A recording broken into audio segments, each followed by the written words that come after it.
Buenos días, ¿cómo están? Vamos a dar comienzo a esta segunda jornada del Coloquio Internacional de Gestión Universitaria. Y en primer término, bueno, convocarlos, invitarlos a visitar y a disfrutar, ¿no? También de la Feria Modular, la quinta Feria Modular, que está ya abierta, en el horario de 9 a 18, en el patio, del edificio. Así que, bueno, invitarlos, justamente a esta muestra y a esta exhibición de gestión universitaria en particular, ¿no? La quinta Feria Modular. Vamos a dar comienzo entonces a este panel de investigación como agente de transformación económica y social. Y en primer término, bueno, comentar o reiterar realmente la ausencia de la doctora Mariana Fautel, quien coordinaba realmente este panel en el día de hoy, pero que, bueno, por dificultades familiares, bueno, no pudo estar presente, pero contamos, justamente como reemplazo, y obviamente asistiéndola, ¿no? Con el doctor Osvaldo de Felipe, contador público, secretario de Administración Financiera y Coordinación de Gabinete de la Universidad Nacional de Mar del Plata, colega, obviamente, de la doctora Mariana Fautel, docente también, obviamente, de la Universidad Nacional de Mar del Plata, y que además, ha venido en representación del rector, de la Universidad Nacional de Mar del Plata, el doctor Alfredo Lazzaretti, quien no pudo también asistir, fundamentalmente, por bueno, la actividad, ¿no? La manifestación realizada el día de ayer, justamente por los colegas argentinos, en defensa, de la universidad pública. Por lo cual, bueno, tampoco pudo estar presente. Él estaba también, integrando el panel, que realizamos el día de ayer, pero bueno, no estuvo presente justamente por este motivo. Así que, bueno, dejamos a Osvaldo, a cargo, de la moderación, de este panel, y, bueno, arrancamos.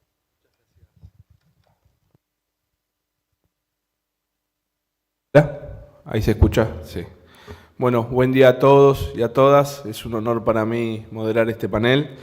Como bien mencionábamos, investigación como agente de transformación económica y social. Dos breves comentarios me permito. Primero, dejarles el saludo a nuestro rector, el especialista Alfredo Lazzaretti, que no pudo estar presente por lo que se mencionaba. Agradecer el acompañamiento y la adhesión, la solidaridad de este encuentro, del coloquio, de la Semana de la Gestión Universitaria en Movimiento, a la segunda marcha federal educativa que se realizó en Argentina ayer, que ha sido un éxito, más de 60 ciudades, una marcha masiva, defendiendo lo público, defendiendo la universidad, defendiendo la masividad del sistema público argentino, así que nuevamente agradecerles por la adhesión. Bueno, estamos en este panel, estamos acompañados de grandes referentes de la temática, vamos a dar lectura de los respectivos currículum y vamos a dejarle la palabra a ellos para que se explayen, dado que el tiempo es tirano. Contamos con la presencia de Virginia Bertolotti, es doctora en Humanidades y Artes, docente e investigadora de la Facultad de Información y Comunicación UDELAR, investigadora de nivel 2 del Sistema Nacional de Investigadores, secretaría de la Academia Nacional de Letras del Uruguay, miembro de número a la Academia Nacional de Ciencias del Uruguay, y prorectora de investigación UDELAR Uruguay. Nos acompaña también Cristian Pérez Centeno, especialista en gestión universitaria por la Organización Universitaria Interamericana, licenciado en Ciencias de la Educación, Universidad de Buenos Aires, es docente e investigador del Núcleo Interdisciplinario de Formación y Estudios para el Desarrollo de la Educación en la Universidad Nacional de 3 de Febrero. Es profesor titular concursado de las asignaturas Planeamiento y Gestión de Políticas Educativas y Políticas y Sistemas Educativos, Perspectiva Histórica y Comparada. También se desempeña como director de posgrados y como consejero superior de la Universidad Nacional de 3 de Febrero, representando al claustro docente. Es miembro de la Cátedra UNESCO, Educación y Futuro en América Latina, Reformas, Cambios e Innovaciones, organizada por la Universidad Nacional de 3 de Febrero. Nos acompaña también Marta Isabel Canese, doctora en Ciencias de la Educación, investigadora y docente de la Universidad Nacional de Asunción, Paraguay. Se desempeña además como directora de los cursos de doctorado y maestría en educación de la Universidad del Norte.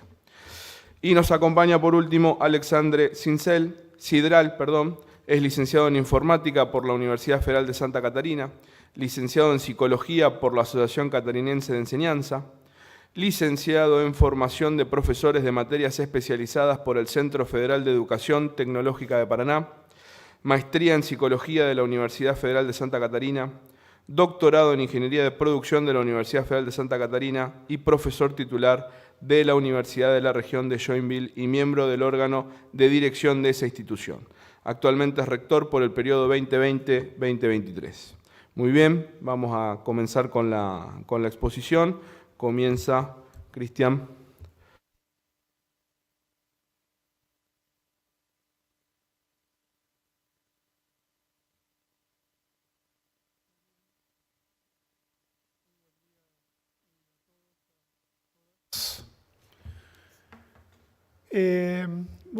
Bueno, es un gusto realmente estar una vez más compartiendo el coloquio, ahora en Montevideo.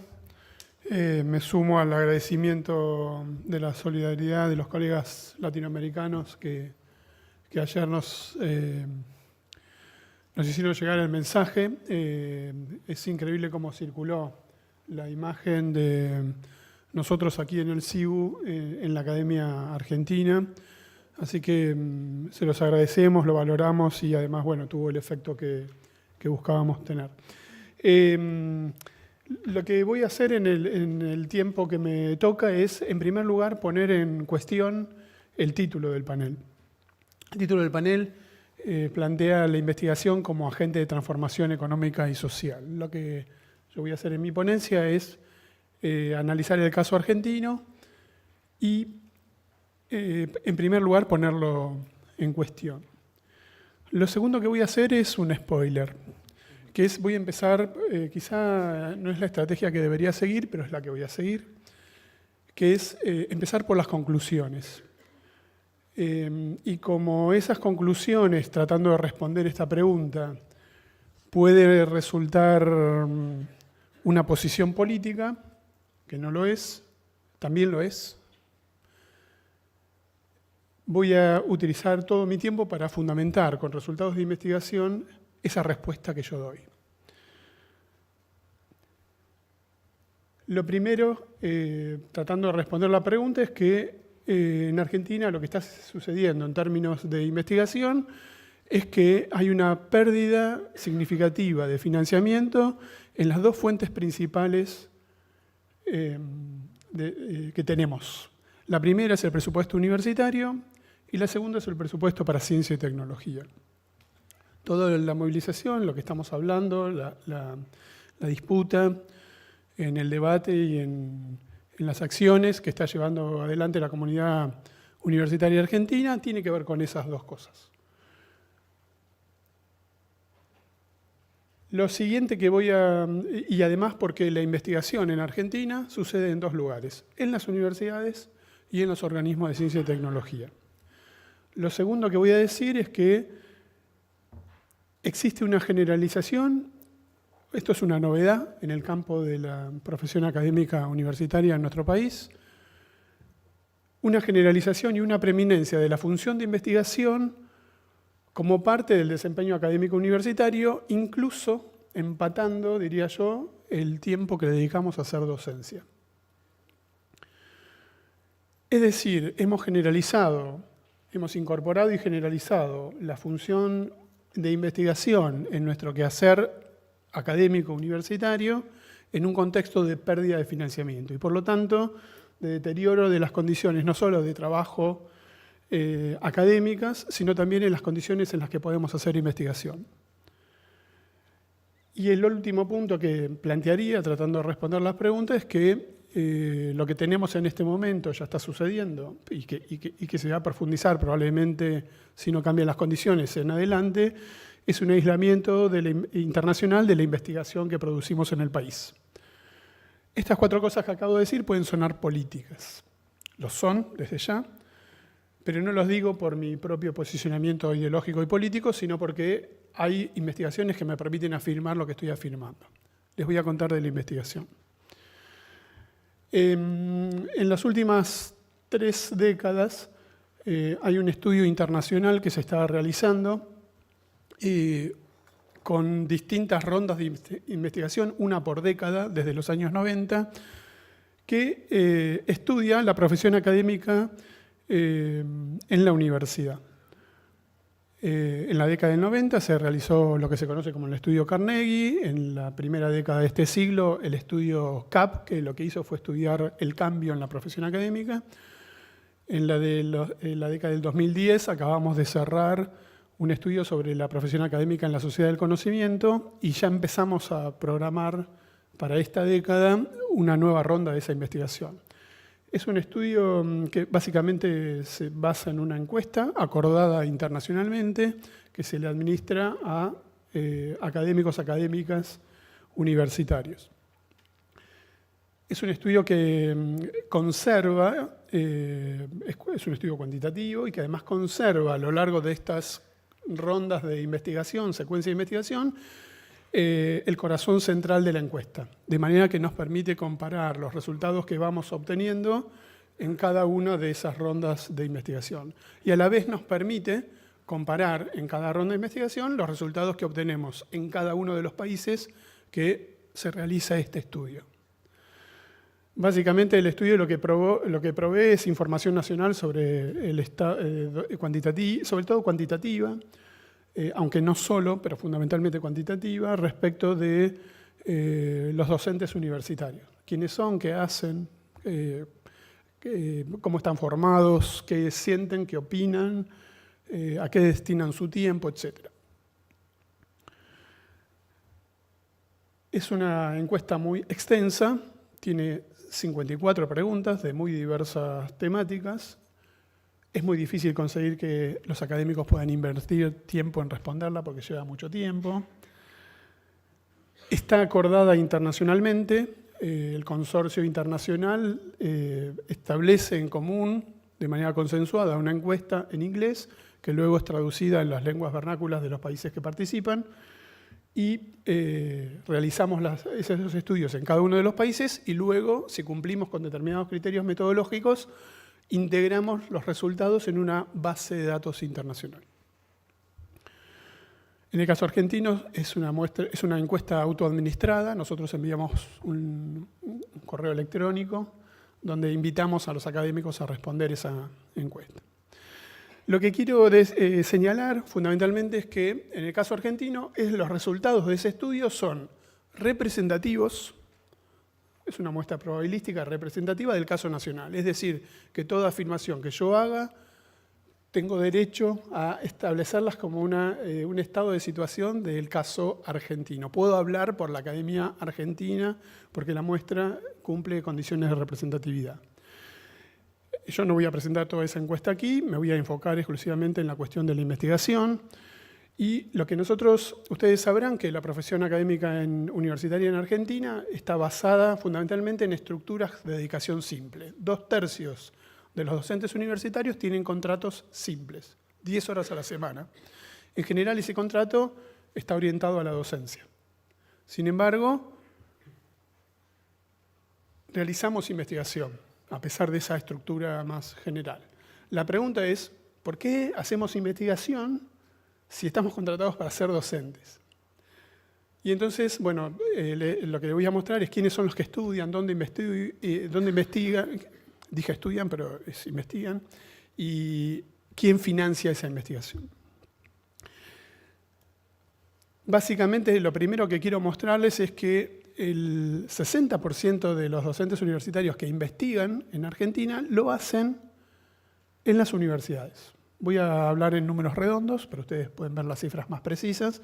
El 60% investigan en las universidades y el 30% en organismos de ciencia y tecnología. Pero cuando hablamos del dinero, lo que observamos es que los organismos de ciencia y tecnología, fundamentalmente el CONICET, pero otros más, concentran el 40% del presupuesto de la investigación. Es decir, que se hace mucha investigación en las universidades, pero no en las mismas condiciones que se produce investigación en las organizaciones de ciencia y tecnología. Antes de este estudio ya sabíamos algunas cosas. Por ejemplo, esta fragmentación de nuestro sistema universitario ya lo conocíamos.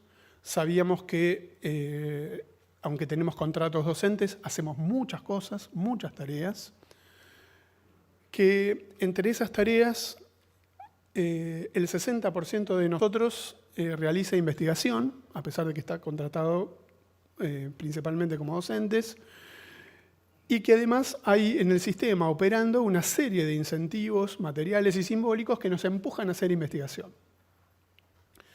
También sabíamos que, aunque muchos hacemos investigación, una mayoría, no todos lo hacen de la misma manera y en las mismas condiciones. Todo eso es previo al estudio, a los resultados que les voy a comenzar a contar ahora. ¿Qué es lo que nos encontramos? Bueno, la primera cuestión es que, obviamente, la agenda de trabajo de la academia no se corresponde con el tipo de contratación que se tiene.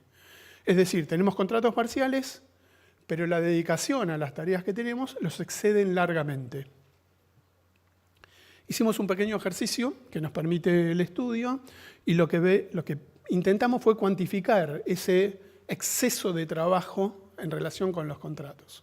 Y lo que nosotros encontramos es que si aproximadamente tienen contratos de unas 17 horas en promedio, la muestra que nosotros estudiamos, no es un dato censal, trabajan 32 horas. Es decir que, siendo simple, lo que nosotros encontramos es que los docentes universitarios manifiestan trabajar el doble de tiempo por el cual son contratados. Y que además la mayor parte de esa carga extra de trabajo que hacen la dedican a la investigación. Esto tiene mucho que ver con la historia del sistema universitario en Argentina, pero no voy a abundar ahora en ello, sino que me interesa más bien compartirles los datos. Lo segundo que encontramos, o profundizando un poco esta información, es que la actividad de investigación está ampliamente generalizada. Si antes observábamos 10 años atrás que el 60% de los docentes universitarios hacían investigación, en el último estudio, en la última ronda de investigación, encontramos que el 72,4% hace investigación. Es decir, que es una función creciente. Cada vez en mayor proporción hacemos investigación.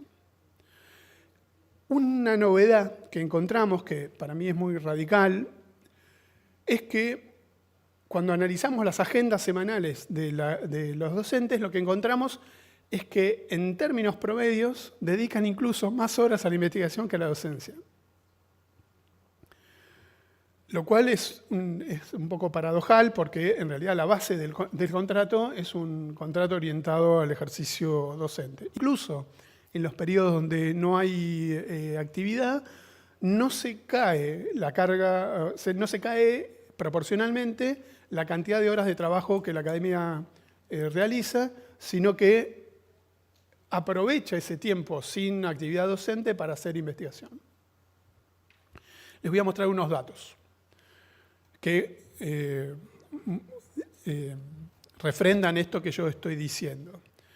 Podemos ver en el total, en principio, en los 3 círculos que yo destaco en rojo, donde son horas a la semana. Cada celda representa la cantidad de horas a la semana que se dedica a hacer distintos tipos de actividades: docencia, investigación, extensión, gestión, otras actividades académicas, etc. Y lo que se observa es que tanto para los docentes de dedicación exclusiva o full time y aquellos que no tienen esa dedicación exclusiva y por lo tanto en su conjunto, hay una carga mayor de tiempo en promedio al año que está dedicada a la investigación. Y es superior a la de la docencia. Y la otra cuestión que observamos, que está en los rectángulos que destaco, tiene que ver con que, aunque los contratos son simples, yo mencioné que eran 10 horas a la semana, las cargas horarias de trabajo responden más a algo que se acerca mucho más a una dedicación exclusiva, 40 horas a la semana, que a una dedicación simple. Es decir, que está descalzada la lógica de la contratación de la lógica del trabajo. En todo caso, lo que cambia, en definitiva, son las condiciones de trabajo que tienen los académicos. Unos en mejores condiciones que otros.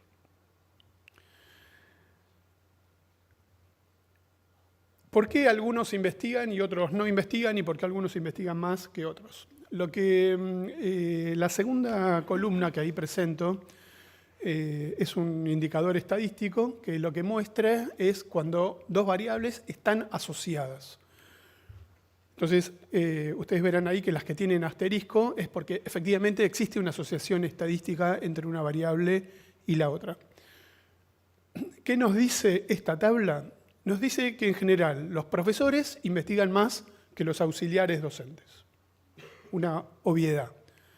Lo que llama la atención es que casi el 70% de los auxiliares docentes hacen investigación. Es decir, por supuesto, los profesores investigan en mayor proporción, pero los otros no es que no investiguen, los otros investigan mucho. Si hablamos de una comparación por la generación, es decir, los profesores nobles, intermedios o consolidados, también investigan los que están consolidados más que aquellos que son nobles. Pero el 68% de los profesores nobles hace investigación. Es decir, que está incorporada la función plenamente al ejercicio académico. Observamos cosas análogas si miramos las disciplinas, si consideramos cuestiones vinculadas al sexo y si poseen título de doctor, ni que hablar. Es decir, la generalización de la función es mucho más amplia. Y otro valor que, fíjense, acá a lo mejor aprovecho el ejemplo en el último caso para hacer esta distinción de la asociación estadística. Nosotros encontramos que si un docente le preguntamos si prefiere hacer docencia o investigación, y lo que encontramos es que cuanto mayor es la preferencia por hacer investigación, mayor será la tendencia a investigar. Eso lo encontramos, se presenta como dato, pero no están necesariamente asociados de manera estadística. Encontramos como situación general, pero podría no ser así. No hay una asociación estadística entre ambas cuestiones. ¿Dónde investigan?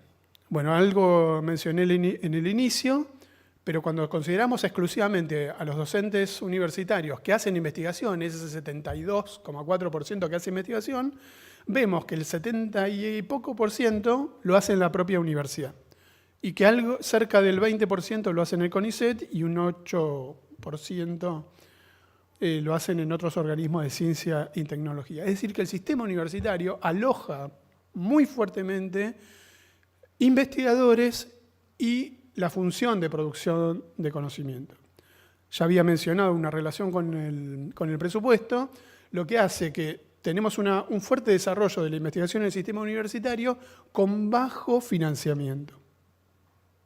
Muchos investigadores con una menor porción de la torta presupuestaria distribuido más ampliamente entre más personas.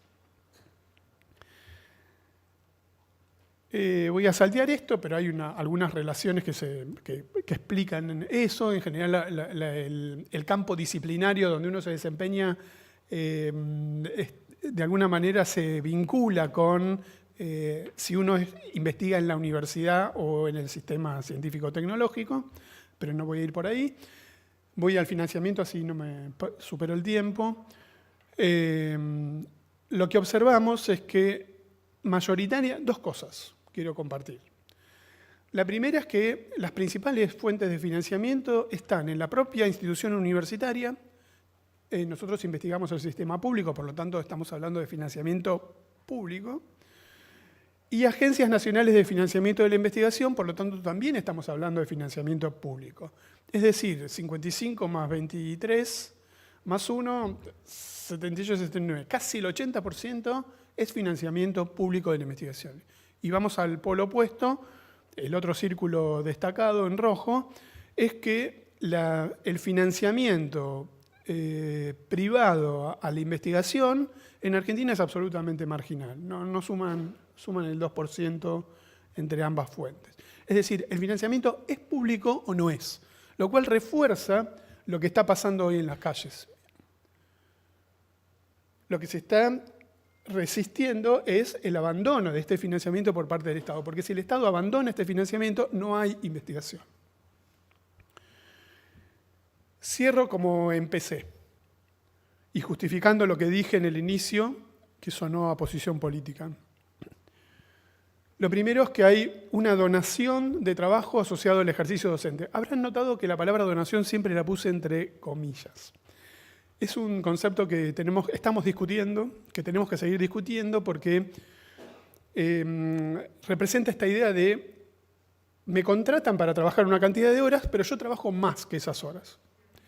Ese concepto, que parece un concepto altruista individual, no debería ser pensado de esa manera, sino que es una condición de explotación del ejercicio académico. Por lo tanto, la palabra donación quizá connota de una manera equivocada.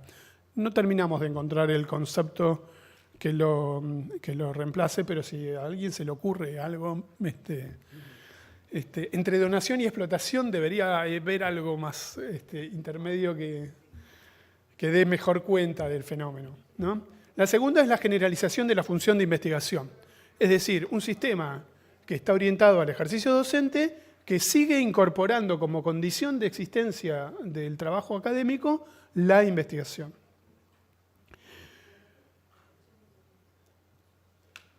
Y lo que observamos también es que la asociación estadística se mantiene o se sigue observando, pero lo que imaginamos para el futuro es que en la medida que esta función siga generalizándose como parte del ejercicio académico, va a tender a desaparecer.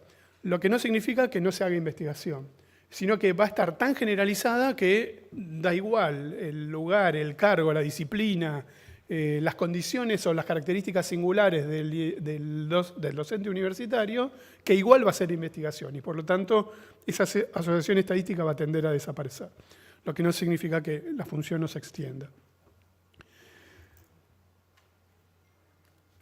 Entonces, es un dato, la pérdida de financiamiento principal que tiene la investigación en Argentina, es un dato que se generaliza y se torna preeminente la función de investigación en relación con las de docencia, que ese incremento en la función docente en un contexto de pérdida de presupuesto deteriora las condiciones de investigación y lo que deriva de eso, junto con algún otro factor asociado que tiene que ver con la relación de la moneda, el valor de la moneda nacional frente a las monedas duras internacionales, un futuro aislamiento de la investigación.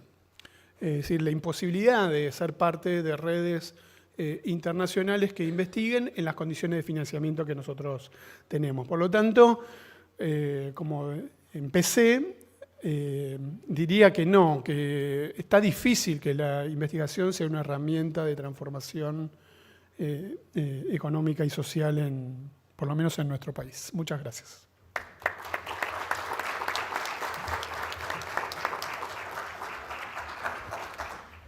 Muy bien, gracias Cristian. Continúa Marta Isabel Canese.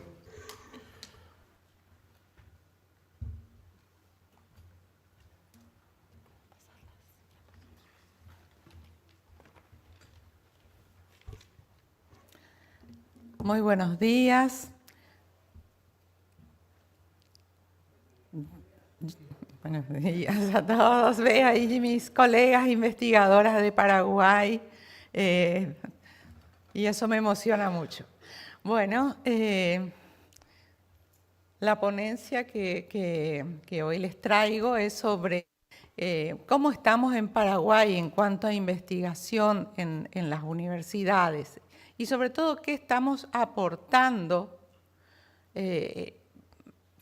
presentando específicamente el desarrollo de investigación que estamos haciendo en la Universidad Nacional de Asunción, Facultad de Filosofía, referente al pensamiento crítico y la formación docente en Paraguay. Bueno, en primer lugar, un panorama general de la investigación, algo bastante parecido a lo que mencionaba mi colega de Argentina, es lo que estamos viviendo hoy en día.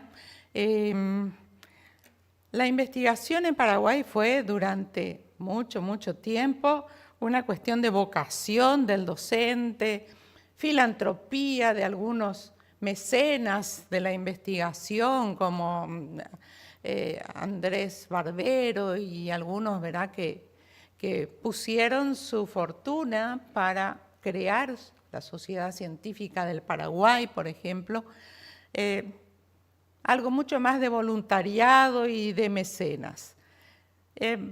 Recién hace algunos años, a partir de 2011, comienza a funcionar una institución que aporta fondos interesantes para la investigación y los conecta, por supuesto, también con la docencia, porque también favorece la formación de investigadores y a los investigadores que estamos actuando como docentes en las universidades. Es el Consejo Nacional de Ciencias y Tecnología, CONACYT, con un modelo bastante similar a la institución del mismo nombre que hay en distintos países de América Latina, CONICET en Argentina, en Colombia tiene el mismo nombre, CONACYT, en fin, algo bastante similar.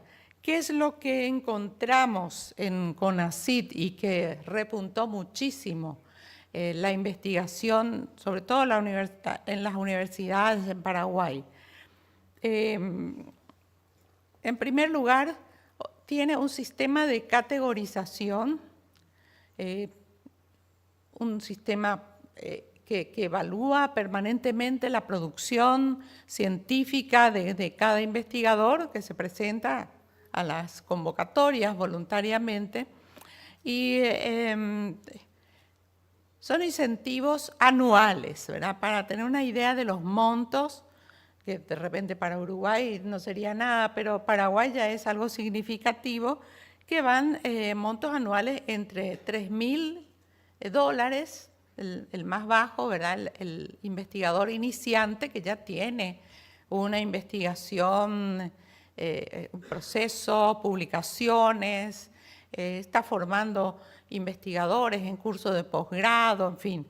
Ese sería, ¿verdad?, el primer nivel, y eso va con distintos niveles a más o menos $14.000 sería el nivel más elevado.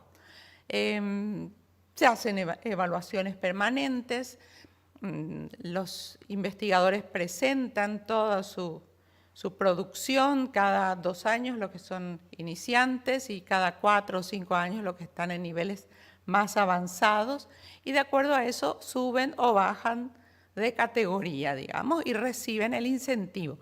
Incentivo porque la institución no toma un vínculo con el investigador, ¿verdad? Si fuera mensual o algo así, ya habría una suerte de vínculo conforme a la legislación paraguaya. Y también la entrega de esos fondos depende de la disponibilidad presupuestaria, no es algo seguro. De todos modos, eso repuntó muchísimo, sumado a los programas diversos, por ejemplo, el programa Prociencia, que es el que proporciona fondos para realizar investigaciones específicas, las universidades y también los centros de investigación, las asociaciones de investigadores presentan sus proyectos y de acuerdo a las cualidades de cada proyecto hay todo un sistema de criterios de evaluación para otorgar los fondos a determinados grupos de investigadores que son administrados por la universidad o por la asociación de investigadores o el centro de investigación que ha presentado el proyecto. Las universidades tienen un poco más de dificultades en la administración de esos fondos porque, bueno, sobre todo las universidades públicas, entra dentro del sistema global de presupuesto de la universidad con una serie de reglas que dificultan muchas veces que ese dinero vaya específicamente y directamente a la investigación. Es más fácil hacerlo desde instituciones privadas, asociaciones, centros de investigación. Actualmente estoy ya desarrollando 3 proyectos. Este que les muestro es uno de ellos con la universidad pública más importante, la Universidad Nacional de Asunción, pero tengo otros 2 con una asociación de investigadores y eso es mucho más ágil, ¿verdad? Nos permite avanzar mucho más rápidamente y no depender de los manejos que muchas veces no son muy limpios, sabemos, no están exentos de esa corrupción institucional en las universidades públicas. Bueno, eso para comentarles cómo estamos. También hay otros programas interesantes, por ejemplo, estancias de investigación. Me tocó hacer 2 estancias postdoctorales muy, muy interesantes, una en la Universidad de Tamkang, de China, Taiwán, y otra en la Universidad Federal del Sur, de Rusia, con financiamiento del programa de estancias de investigación del CONACYT. El CONACYT es el que administra los fondos de excelencia para la educación y la investigación, un fondo creado recientemente, ¿verdad?, en las últimas décadas, y que cuenta como fuente de financiación los royalties adicionales de la venta de la energía hidroeléctrica de Itaipú. Entonces se le dio ese destino a la educación y la investigación a través de este organismo CONACYT. Vamos a... Bueno, el tema del pensamiento crítico comenzamos a investigarlo ya desde 2015 con este equipo de investigadores de la Facultad de Filosofía. En ese momento se daba un vuelco, digamos, de todas las universidades hacia la atención y el desarrollo de habilidades del pensamiento crítico, inspirados en las declaraciones recientes de la UNESCO, algo inédito en Paraguay, donde el pensamiento crítico siempre fue mal visto, estuvo prohibido, reprimido y todo lo demás, ¿verdad? Entonces, pero siempre estuvo presente como una forma de resistencia y en especial de los docentes. Bueno, la formación docente en Paraguay, rápidamente cómo fue formándose. En tiempos precoloniales directamente era la comunidad la que se encargaba de la educación, ¿verdad?, las comunidades de los guaraníes principalmente y otras comunidades nativas. El periodo colonial tuvo un sistema educativo muy limitado, muy estratificado por clases sociales y origen étnico, y en especial se destaca la labor docente de los padres jesuitas. Aquí vemos que, por ejemplo, en este cartel que está en una de las ruinas jesuíticas de Paraguay, aquí funcionó el colegio jesuítico hasta 1768, cuando fueron expulsados de todo el territorio hispano, digamos, de la corona española. Y también luego fue sede del Seminario San Carlos y otras instituciones, el local, ¿verdad? La formación de los docentes se desarrollaba en el seminario, porque los docentes de ese tiempo, en tiempos coloniales, eran los religiosos, eran los sacerdotes. Se ocuparon muchísimo de la educación en las comunidades indígenas y crearon todo un método y un sistema para algo muy innovador, que hasta ahora resulta innovador, para alfabetizar en lengua materna. Alfabetizar a las comunidades indígenas en lengua materna. El objetivo de la educación durante todo el periodo colonial, por supuesto, era la evangelización. Pero igualmente ellos trabajaban todas las ciencias, desde la alfabetización, las matemáticas, la astronomía. Se puede observar en las misiones jesuíticas de Paraguay el observatorio astronómico que montaron los jesuitas y quedan todavía algunas ruinas de lo que fue aquello, para la enseñanza de la astronomía a las comunidades indígenas de ese lugar. Entonces, este es uno de los materiales, ¿verdad? Crearon un diccionario ¿verdad? Este diccionario de la lengua guaraní, el padre Antonio Ruiz de Montoya, ya un sacerdote nacido en territorio americano. Entonces, de ese modo integraron el proceso de escritura y todo lo que eso significa, el lenguaje escrito, a la cultura nativa.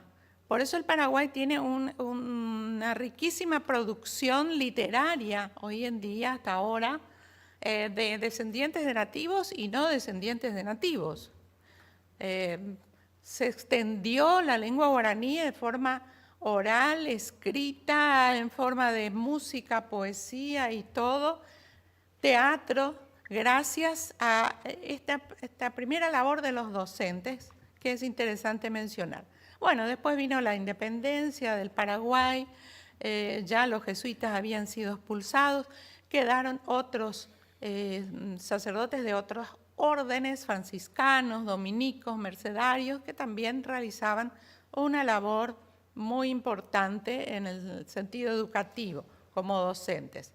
Pero ya en el periodo de la independencia comienza el interés por una educación que forme al ciudadano para tener ese nuevo espíritu republicano, desarrollar las cualidades del ciudadano de un país independiente.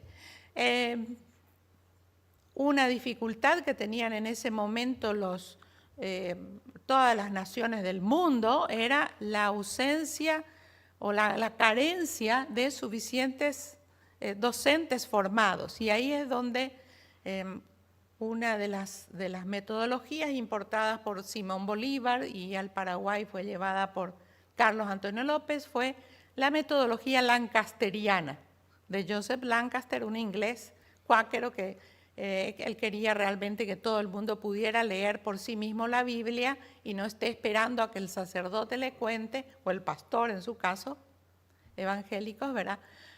Pero sirvió para ampliar las posibilidades de la investigación, de la educación con este sistema de alumnos monitores. Las escuelas normales se fueron formando dentro de una estructura muy tradicional y siempre viendo al docente, al maestro, como un artesano de la educación, sin formación universitaria, sin formación en investigación realmente. La formación en investigación viene de la mano de una gran investigadora italiana, María Montessori, y otros que comienzan a trabajar el método científico para la educación en el mundo. Eso aparece allá en 1910, 1920, se comienza a desarrollar la investigación y la innovación educativa, haciendo una crítica profunda de todos los métodos tradicionales que se estaban empleando y rescatando la posibilidad de innovar, de desarrollar una pedagogía activa, algo que hacemos hasta ahora, el aula invertida, hacer que el alumno realmente investigue antes de venir a la clase y participe, y los trabajos en grupo. Todo eso ya los desarrolló la Escuela Nueva, se llamó en ese momento, un movimiento internacional que llevó estas nuevas ideas a todos los confines del mundo y también al Paraguay. Un gran investigador paraguayo que tiene libros excelentes, que son una verdadera joya, lastimosamente todavía, no diría que prohibidos, pero por lo menos escondidos en Paraguay, ¿verdad? Cuesta conseguirlos. Wow. Bueno, entonces Ramón Indalecio Cardoso crea en 1922 una reforma educativa excelente que duró muy poco, lastimosamente. En 1924 ya los políticos vieron que eso no era conveniente, nunca fue conveniente, desde luego, el pensamiento crítico para los sistemas totalitarios, y eso en la educación sería un peligro para esos tipos de gobiernos totalitarios que lastimosamente se fueron sucediendo en Paraguay. Los principios que él defendía: la autonomía del educando, la libertad de pensamiento y acción, la conciencia social, la crítica y la creatividad, coincidiendo casi, diría, 99% con lo que después Paulo Freire señala en sus libros. Bueno, fue una etapa de mucha represión al pensamiento crítico, desde 1942, incluso plasmado en un decreto de cómo debía cuidar el profesor para no ser suspendido, o incluso sus antecedentes podrían pasar a la justicia ordinaria. Y este decreto continuó vigente hasta el siglo XXI, hasta hace poco tiempo. Los movimientos de resistencia sí fueron muchos, siempre muy reprimidos, pero sobre todo grupos de docentes, la Escuela de las Ligas Agrarias Campesinas, el Centro de Educación Comunitaria, el Departamento de Acción Educativa Rural de la Misión de Amistad, que aplicaron los métodos, ¿verdad? Yo también estoy ahí en ese grupo, aplicamos la pedagogía de Paulo Freire, porque no conocíamos la de Ramón Indalecio Cardoso. Sus libros estaban escondidos, por decir de un modo elegante. Y de 2017 a 2020 desarrollamos una prueba, un cuestionario para evaluar el pensamiento crítico en aula con este equipo de la Facultad de Filosofía, algo que realmente sea práctico y posible de aplicar para el docente universitario en primer lugar. Hay muchas pruebas para medir el pensamiento crítico, incluso una que ya se había aplicado en Paraguay, adaptando al PENCRISAL de España. En el año 2006 se aplicó para la educación media y dio como resultado un nivel muy bajo en pensamiento sociocrítico, la principal debilidad. Entonces, este es nuestro instrumento para los que quieran adaptar, utilizar en otras investigaciones, disponible, libre. Desarrollamos el primer programa de formación docente en pensamiento crítico gracias a un convenio con el Ministerio de Educación y Ciencia de Paraguay. Llegamos a todos los institutos de formación docente del país y pudimos también realizar el primer Congreso Nacional de Formación Docente de nuestro país. En ese transcurso, ¿verdad?, la formación del docente de forma muy retrasada fue pasando a los institutos de formación docente, todavía no con carácter de universidad, y la Facultad de Filosofía, que ya había creado en el año 1942 varias carreras, educación, letras, filosofía, matemáticas, para formar a los docentes principalmente de nivel básico y bachillerato, que sería el tercer nivel de la educación básica, y el nivel medio.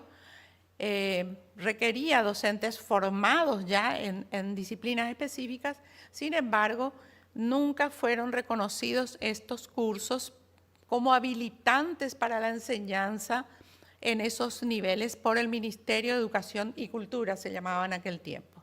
Entonces, todo eso fue un retraso para que realmente el docente paraguayo ingrese a la investigación, ingrese a la formación universitaria como debe ser, completa. Siempre estaba un poco bajo la tutela de un Ministerio de Educación y Ciencias que ponía límites al desarrollo del pensamiento crítico justamente. Nos sorprendió en este congreso la cantidad, más de 500 docentes, más de 200 trabajos científicos presentados por docentes paraguayos de todo el país. Y la serie de cursos virtuales, todos, gracias a las nuevas habilidades de los docentes desarrolladas durante la pandemia, ¿verdad? Fue algo muy positivo, entonces se pudo desarrollar de ese modo. Y bueno, esto ya lo podemos dejar para más adelante porque creo que me pasé ya el tiempo.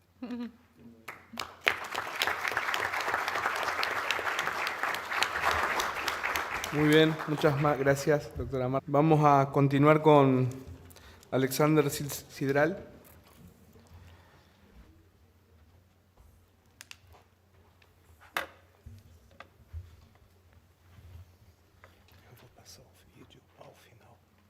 Bueno, perfecto.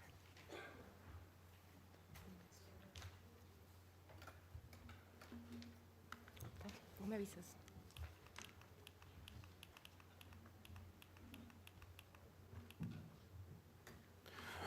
Bom dia. Inicialmente quero cumprimentar os membros aqui da mesa e pedir licença para eu falar em português.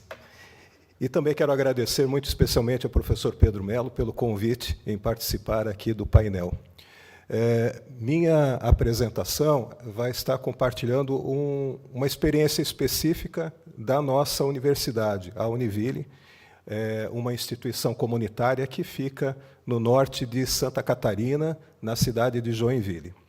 E, para isso, eu inicialmente vou caracterizar um pouco a universidade e, então, chegar nas questões de pesquisa científica que são desenvolvidas pela nossa instituição e terminar com alguns desafios que temos enfrentado e que coincidem, inclusive, com alguns dos apresentados pelos professores que anteriormente se apresentaram. Inicialmente, falando um pouco do nosso contexto de atuação. Então, lembrando que o Brasil hoje tem 215 milhões de habitantes, um IDH de 0,759, um PIB per capita de 10,4 mil dólares, e a principal atividade econômica brasileira, as principais atividades dizem respeito ao agronegócio, à indústria e à mineração. Nesse contexto, estamos no estado de Santa Catarina, que tem 7,6 milhões de habitantes, um IDH de 0,8, um PIB per capita de 12 mil dólares, e, um pouco diferente do perfil nacional, as nossas atividades econômicas em Santa Catarina, há uma predominância do industrial, seguida pelo agronegócio e pelo turismo. E falando especificamente do município de Joinville, que é a sede da nossa universidade. O município, segundo o Censo Brasileiro de 2024, tem 655 mil habitantes, é a cidade mais populosa do estado de Santa Catarina, tem um IDH de 0,8 e um PIB per capita de 13.700 dólares. A predominância da sua atividade econômica é industrial e de serviços. Em especial, nós somos uma universidade regional. Então, eu trouxe aqui algumas informações sobre a região nordeste catarinense, onde a cidade polo é Joinville, congrega 16 municípios, num total de cerca de 1.700.000 pessoas. E esses municípios eles formam duas associações de municípios com as quais a nossa universidade mantém relacionamento. A AMUNESC, a Associação dos Municípios do Nordeste de Santa Catarina, e a ANVALE, a Associação dos Municípios do Vale do Itapocu. Essa nossa região, como citado anteriormente, há uma predominância de atividade industrial metalúrgica, mecânica, química, plásticos. Também somos um polo de desenvolvimento de software e uma área de serviços por conta do hub logístico que existe com o entroncamento da ferrovia com 2 portos existentes na região. e somos uma região predominantemente de exportação, de produção para exportação. E temos uma série de desafios de sustentabilidade socioambiental, e isso nos motivou a falar um pouco mais da região por conta da temática do painel. Aqui apenas a lista dos municípios, dos 16 municípios, e falando um pouco da nossa região, o Nordeste de Santa Catarina é uma área de ocupação bastante antiga, e vou citar aqui um lugar específico, que é a Baía da Babitonga. Essa baía, ao redor dela, existem 200 sítios arqueológicos que remontam 5.000 anos de existência. E o relato é que, no século XVI, nós fomos visitados, né, por portugueses, espanhóis, franceses, até que, no século XVII, os paulistas, na campanha de ampliação do território da coroa portuguesa, foram avançando no sul do Brasil, os chamados bandeirantes, e fundaram uma série de cidades no litoral de Santa Catarina, entre elas a cidade de São Francisco do Sul, onde há hoje 2 portos em funcionamento, e é uma das cidades em que nós mantemos atividades. Então, a Baía da Babitonga é uma área de interesse ecológico, de ocupação humana e de impacto, que tem sido debatida a sua gestão há bastante tempo, com a participação da nossa universidade. No século XIX, como devem saber, com a independência do Brasil, o Brasil se transformou num império. O primeiro imperador era Dom Pedro I, um príncipe português, que depois voltou a Portugal e foi o rei Dom Pedro IV. Quando ele saiu do Brasil, ele deixou o filho, Dom Pedro II, e uma irmã, chamada Dona Francisca, princesa imperial brasileira. Dona Francisca, ao se casar com um príncipe francês, recebeu em dote de casamento toda uma área de terra nessa região de Santa Catarina. E quando ela se mudou para a França, e os príncipes, era o príncipe de Joinville, a cidade francesa, passando por dificuldades econômicas, eles comercializaram, eles venderam as terras para a sociedade colonizadora de Hamburgo. E, nesse momento, então, a partir do século XIX, chegam imigrantes suíços, alemães, noruegueses, que fundam as primeiras cidades para além de São Francisco do Sul. A colônia em Joinville, uma colônia em Jaraguá do Sul e uma colônia em São Bento do Sul. Então, essa é a origem da nossa região, onde já existiam os povos originários, principalmente indígenas Tupi-Guarani, e também, quando os portugueses e brasileiros povoaram, eles trouxeram pessoas escravizadas de origem africana. Então, hoje, na nossa região, também temos a presença de 6 aldeias indígenas e 5 comunidades de remanescentes de pessoas escravizadas que fugiram àquela época. E, no Brasil, nós temos um nome de quilombola, né? São pessoas originárias de antigos escravizados que montaram comunidades ao fugirem da escravidão. Então, hoje, na nossa região, também temos 5 comunidades quilombola. Então, aqui algumas datas importantes. E, ao falar em desenvolvimento, e, no nosso caso, sobretudo no desenvolvimento regional, é importante fazer essa linha de tempo, esse histórico. Então, em 1851, foi criada a Colônia Dona Francisca, pela Sociedade Colonizadora de Hamburgo, Alemanha, que, posteriormente, em 1852, passou a ser Joinville. E, até a década de 1960, a nossa cidade ela tinha um determinado perfil. Já havia uma vocação industrial, mas foi na década de 60 que houve um grande desenvolvimento, sobretudo em Joinville e região. E, em 1965, foi criado o primeiro curso de graduação, o curso de Economia. E, em 1967, e criou a Fundação Educacional da região de Joinville, que hoje é a nossa instituição mantenedora.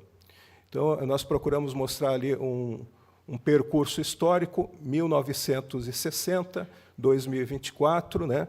Então, hoje, em Joinville, nós temos 54 instituições de ensino superior, 43 bairros, somos considerados a 25ª cidade mais rica do Brasil, temos 19 hospitais e centros médicos, 354 escolas, 101 mil empresas registradas na Associação Comercial e Industrial da cidade e 143 startups ativas no nosso ecossistema de inovação e empreendedorismo.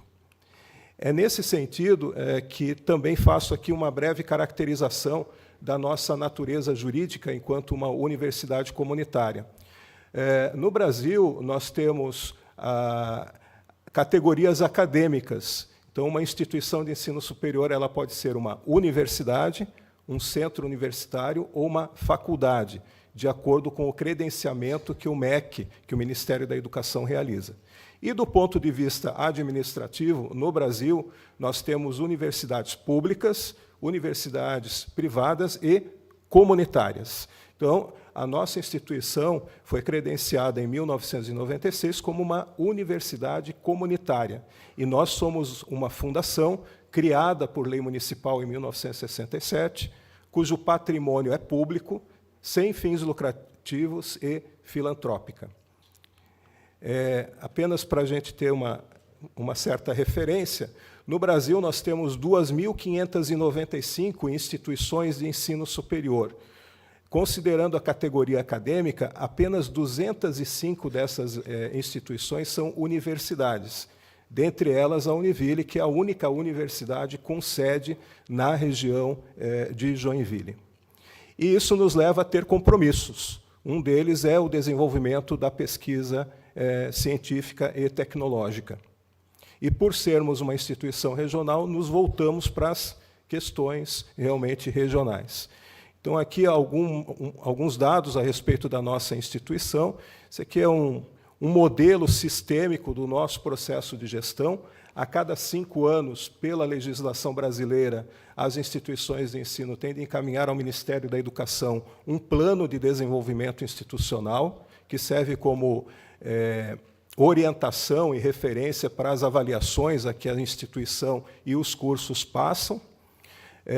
Temos políticas de gestão e outras políticas institucionalizadas e formalizadas, empregando conceitos de macroprocesso e diretrizes. E aqui é um modelo que apresenta os 3 grandes processos ou macroprocessos da gestão universitária da Univille: o planejamento estratégico, a gestão institucional e a avaliação institucional, tendo como uma das referências o nosso plano de desenvolvimento institucional, que é produzido coletivamente e aprovado pelo nosso conselho universitário a cada 5 anos. Aqui é apenas um framework de como funciona o nosso planejamento estratégico enquanto processo. Ele se desdobra em projetos estratégicos e em melhoria de processos dentro da instituição. E aqui um pouco da nossa identidade institucional, nossa missão, visão, valores, dentre os quais se destacam, então, a ética, a cidadania, a integração, a inovação, o empreendedorismo e a responsabilidade socioambiental. A nossa estratégia foi sintetizada na seguinte frase, nesse período de planejamento estratégico em que nos encontramos: desenvolvimento institucional por meio da gestão do ensino, da pesquisa e da extensão, com foco na qualidade, com inovação, considerando a sustentabilidade e a responsabilidade socioambiental. Aqui os 7 objetivos estratégicos. A partir desses objetivos estratégicos, temos metas e projetos que vêm sendo desenvolvidos, são cerca de 25 projetos em andamento, para que nós possamos fazer frente às metas que foram discutidas e aprovadas pelo nosso Conselho Universitário. E quero chamar a atenção aqui que a pesquisa científica e tecnológica ela é, como uma atividade fim da universidade, um eixo transversal. Ele percorre praticamente todos os objetivos que aqui estão. Vou citar aqui o 3, aumentar a produção científica, porque esse é um critério de avaliação usado pelo Ministério da Educação para certificar e manter o nosso credenciamento como universidade, assim como também é um critério pela CAPES para manter os nossos programas de mestrado e doutorado credenciados, e também a própria questão da nossa relação ali no item 5, inserção da Univille como universidade comunitária e promotora da sustentabilidade socioambiental, bem como o 7, que é o fortalecimento da universidade como uma universidade inovadora e empreendedora, né, inserida no nosso ecossistema de inovação e empreendedorismo regional. Somos signatários da Agenda 2030, até mesmo antes dela existir, eram os Objetivos do Milênio, já éramos signatários à época, através de um movimento que no Brasil se chama Movimento Nacional ODS, e que existe o seu correlato em cada estado da federação. Então, existe o Movimento ODS em Santa Catarina, do qual nós somos signatários. E emitimos anualmente um balanço social, onde damos conta, inclusive, da relação dos nossos projetos e atividades com cada um dos ODS. Lembrando que, no Brasil, existe um movimento de encaminhamento à ONU da inclusão de um 18º ODS, que é o ODS das relações étnico-raciais. Está em processo de submissão à ONU. As nossas estruturas, né? Somos multicamp, temos 8.000 estudantes, mais de 90 cursos de graduação, 3.000 bolsas de estudo, somos cerca de 1.000 colaboradores, entre 600 professores e 400 administrativos. Em termos de extensão, atuamos na região, atendendo demandas específicas por estruturas extensionistas e também por projetos. Temos 7 mestrados e 4 doutorados, e aqui é o núcleo efetivo de produção do conhecimento científico e tecnológico da universidade. E um parque de inovação tecnológica também existe, associado à nossa universidade, o Inova Parque, onde temos 4 incubadoras, sendo uma de inovação social, uma de base tecnológica, uma de novos negócios e uma de nanotecnologia. Alguns, então, indo para algumas experiências concretas. Alguns dos nossos projetos integrados de ensino, pesquisa e extensão, que atuam no desenvolvimento não só econômico, mas também social e ambiental da nossa região. Então, o Fomenta, que é um programa que capacita pessoas em vulnerabilidade social, em termos profissionais. O Integra, a Univille dispõe de um jardim botânico e desenvolvemos atividades de educação ambiental. O programa de monitoramento de praias é um programa financiado pela Petrobras. O Ministério Público Brasileiro exigiu que a Petrobras faça monitoramento das praias a partir da exploração de petróleo no pré-sal, e nós somos responsáveis pelo monitoramento do litoral norte catarinense, onde os animais encontrados eles são recuperados e voltam para a natureza, e aqueles que são encontrados mortos, eles são examinados para detectar algum tipo de contaminação. Caminho Curto é uma comunidade quilombola com a qual nós mantemos projetos de desenvolvimento social, projetos relacionados à inclusão de idosos e pessoas com deficiência, o Brineco, o Hub de Inovação e Empreendedorismo, enfim. E aqui eu queria destacar, estou já finalizando, 2 programas importantes para nós com financiamento de recursos do governo federal via CNPq e CAPES. O MyDai é um programa em que alunos de mestrado e doutorado da Univille desenvolvem seus projetos de pesquisa a partir de demandas de empresas da região. E E há, então, uma contrapartida das empresas, da iniciativa privada, e um recurso que vem do governo federal por meio do CNPq. E também um outro projeto, esse financiado pelo Ministério da Educação, pela CAPES, um observatório de sustentabilidade regional, onde também alunos de mestrado e doutorado desenvolvem seus projetos de pesquisa nas temáticas da sustentabilidade socioambiental, com indicadores aplicados à nossa região. E alguns cases, o case da Baía da Babitonga eu trouxe aqui no sentido de evidenciar, né, a importância da nossa relação para fora dos muros da universidade. Então, em 2008, um navio que carregava bobinas de aço virou na Baía da Babitonga. E, obviamente, trouxe uma série de prejuízos ambientais e também sociais. Então, o Ministério Público Federal multou a empresa em R$8 milhões, após 5 anos da ocorrência, isso é um problema, né? O tempo, e abriu um edital propondo que fosse criado uma gestão compartilhada da Baía da Babitonga com diferentes atores sociais. Nós, da Univille, articulamos a participação dos diferentes atores sociais, submetemos o projeto, e, atualmente, esse projeto ele recebeu esse aporte de recursos, 8 milhões, para desenvolver uma gestão compartilhada da Baía da Babitonga, com a participação das indústrias, dos pescadores, enfim, de todas as comunidades que ali habitam, com o assessoramento técnico da universidade. Então, a Univille entra com a assessoria técnica para o desenvolvimento desse manejo compartilhado. Outro exemplo é o Biobanco. Joinville tem um programa de prevenção ao acidente vascular cerebral, integrado à rede pública de atendimento. Nós temos uma série de indicadores. Pesquisadores da Univille mantêm, então, esses dados sobre a incidência do acidente vascular cerebral em Joinville e região, e mantemos uma amostra de DNA de pacientes que tiveram AVC. É um biobanco, né? Um banco de amostras referenciado que é usado como base para pesquisa científica, não só por nós, mas por pesquisadores do país e do mundo. É considerado um dos únicos biobancos no hemisfério sul nessa especialidade. O AVC fica lá em Joinville. E a nossa inserção no ecossistema de inovação e empreendedorismo, como citei.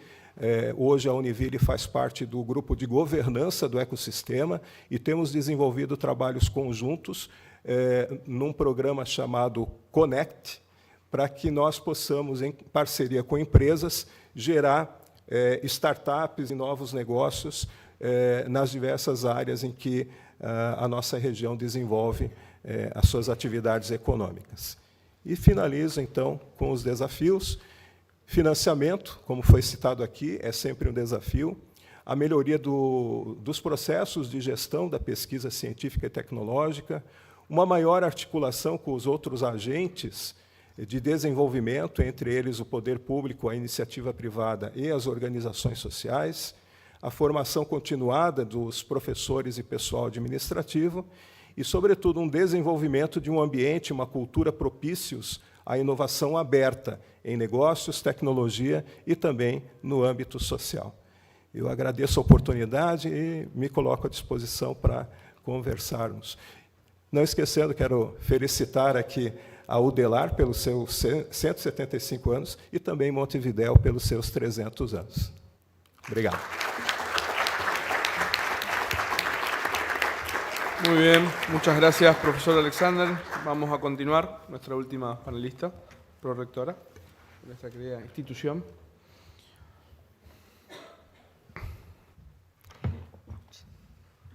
Bien, gracias. Buenos días para todos. Le agradezco mucho al Coloquio Internacional de Gestión Universitaria que me hayan invitado a participar y voy a intentar, digamos, dar un poco de continuidad a las presentaciones anteriores, porque en realidad en un exceso de literalidad quizás, digamos, mi presentación está todavía muy enfocada en la gestión de los instrumentos de investigación que tenemos en la Universidad de la República, con la convicción de que efectivamente la investigación es un agente de transformación económica y social y cultural. Y que no es meramente, digamos, estos números que habitualmente se manejan y algunos discursos acerca de los números, es que no es que haya solamente correlaciones positivas entre los países ricos y mayor inversión en investigación, sino que hay, no absolutamente, pero fuertemente, relaciones de causalidad entre la investigación y el desarrollo económico, el desarrollo social, el desarrollo cultural, y que aún aquellas formas de investigación que podrían parecer más inútiles, como son muchas de las investigaciones en el campo de la cultura, o sea, son también importantes para el desarrollo porque le dan a las personas posibilidades de estar mejor en el mundo, de estar más cómodos en el mundo, y por lo tanto, solo por eso valdrían también la pena. Algunas cuestiones contextuales sobre nuestro país y sobre la Universidad de la República, que en principio yo pensé como obvias, pero por las caras que veo aquí hay muchos colegas que no provienen de la Universidad de la República y quizás valga aclarar. Como acaba de terminar en su presentación el colega, Montevideo está cumpliendo 300 años, ¿sí? O sea que en el contexto latinoamericano, bueno, en el contexto mundial por supuesto, pero en el contexto latinoamericano, Montevideo y por lo tanto lo que ahora llamamos Uruguay es algo de fundación bastante tardía y bastante marginal en el contexto de la conquista o de la ocupación, o de como quieran llamarle, hispana en el continente americano, ¿sí? Y entre esas características asociadas a su marginalidad se asocia el hecho de que, por ejemplo, nunca hayamos tenido presencia fuerte jesuítica en lo que ahora llamamos Uruguay, con las implicancias que tuvo eso y que sigue teniendo para el desarrollo intelectual, el desarrollo cultural y el desarrollo académico. Las primeras personas que tuvieron formación de lo que ahora llamaríamos universitaria, o que se desarrollaban como profesionales académicos, como decía el colega de la Universidad 3 de Febrero, completaban sus estudios, o sea, en San Carlos, en Paraguay, en Córdoba, en Buenos Aires, ¿sí? No todo es malo porque no tuvimos jesuitas, pero tampoco tuvimos Inquisición, así que bueno, quizás por ahí compensemos. Lo que sí es cierto es que en realidad no, digamos, la Universidad de la República, que está ahora cumpliendo 175 años, o sea, se instala con consistencia, como una comunidad que empieza a ser consistente a mediados del siglo XIX, ¿sí? Si nos comparamos con Brasil, tenemos ya como 2 generaciones por lo menos de retraso, por llamarlo de alguna manera, digamos que cuando la Corte se muda íntegra a Brasil se da ahí un gran impulso a las cuestiones de la investigación, pero más allá de ejemplos esporádicos, el gran impulso de la investigación en la Universidad de la República se da un siglo después, cuando se crea, luego de largas discusiones en el Consejo Directivo Central, que es el órgano que nos rige en la Universidad de la República, se crea el régimen de dedicación exclusiva justamente para impulsar la investigación. No quiere decir esto que no hubiera investigación previamente en la Universidad de la República, por supuesto que la había, pero si lo pensamos como una masa de gente centrando sus actividades docentes, nosotros usamos docente para el conjunto de las funciones universitarias, es allí el parteaguas de impulso a la investigación. Algunas otras cuestiones contextuales, nosotros tenemos, al igual que lo señalaba el colega para la Argentina, y a diferencia de lo que sucede con Brasil una concentración de la financiación de la investigación en el ámbito público. O sea, la mayor parte de la investigación se financia con fondos públicos. Eso es algo que es y nos gustaría que fuera de otra manera, y algunas de las cuestiones que voy a mostrar dentro de un ratito tienen que ver con ese nos gustaría que fuera de otra manera, pero casi toda la investigación en Uruguay depende de fondos públicos, que a diferencia de lo que sucede con Argentina, están básicamente concentrados en dos agencias, en la Universidad de la República, si es que la podemos pensar como una agencia, y en bastante menor medida, aunque con quizás un impacto simbólico mayor, en la Agencia Nacional de Investigación e Innovación. En este momento, entre el 70 y el 80% de la investigación que se hace en Uruguay se hace en la Universidad de la República, por lo tanto con los fondos que le transfiere el Estado uruguayo a nuestra universidad. Y esos fondos, a diferencia de lo que señalaba la colega de Paraguay, tienen una administración absolutamente transparente, o sea que en ese sentido la sociedad uruguaya puede estar tranquila de que cada peso que pone en investigación va efectivamente a la investigación. Tenemos también, al igual que tiene Argentina y que tiene en una modalidad diferente de Brasil y que tiene ahora Paraguay, algo que se llama CONICET, que en realidad se llama CONICIT, pero que no administra fondos para la investigación, sino que simplemente se ocupa, de asesorar tanto al Poder Legislativo como al Poder Ejecutivo acerca de cuáles son las políticas, cuáles debieran ser o cuáles son las políticas públicas relacionadas con la investigación, con la ciencia y con la tecnología. Otra charla distinta sería acerca de cómo funciona realmente el CONICIT. Bien, entonces, hechos estos comentarios, bueno, creo que lo último, sobre todo para los colegas brasileños que están aquí, es que digamos, la historia del desarrollo del Uruguay y de la Argentina, que es prácticamente idéntica en ese sentido, a diferencia de lo que sucede con Brasil, es que nuestros países, Argentina y Uruguay, pusieron, digamos, mucho énfasis en la educación pública, yendo de abajo hacia arriba, o sea, poniendo en el último cuarto del siglo XIX en adelante, o sea, mucho dinero, que nunca es mucho, pero bueno, pero dinero, en la formación, la formación básica, o sea, en la alfabetización básica, en la escuela primaria, después pasamos a secundaria, o sea, y finalmente empezamos a preocuparnos, esto es súper caricatura, pero a preocuparnos por los estudios universitarios. El recorrido de Brasil de alguna manera es el inverso, ¿no? Se puso mucho en la universidad, después se fue preocupando por los otros niveles educativos, y eso explica algunas diferencias que tenemos, ¿sí?